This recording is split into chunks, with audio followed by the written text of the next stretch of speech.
Last year's game jam was actually my first game jam ever.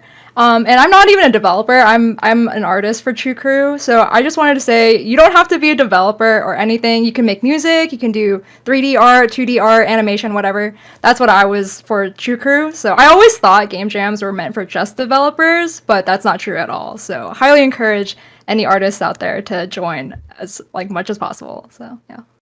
I'm a strong advocate and that literally there is a role for anybody in game dev. Yeah. Like literally if you're good at like creating a timeline of like production, then bam, you're a producer in a game. Like that's all you have to do. So I think yeah, having sort of knowing that you can participate no matter what skill set you have. Because I know imposter syndrome is like a big thing in game jams because sort of going in and being like, oh, I can't do that. No way.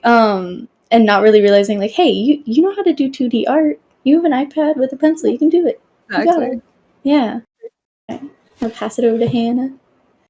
Yeah, I think that my advice is very similar. I mean, one, global game jams, 48 hours. I have wasted weekends in sillier ways. So if nothing comes of it, I've wasted weekends in sillier ways.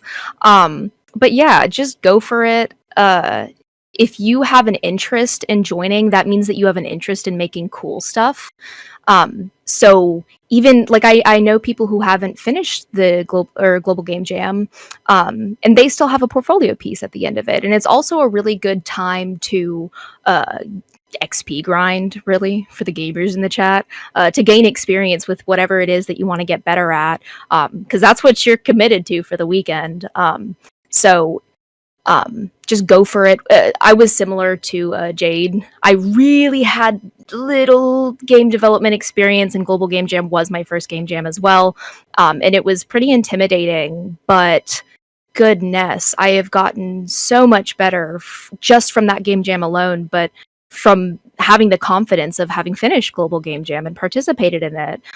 So I think that a game jam is a really awesome, especially a 48-hour game jam is a really awesome way to start your game dev experience, your game dev journey. So yeah, just don't be intimidated. Go for it. It's fun.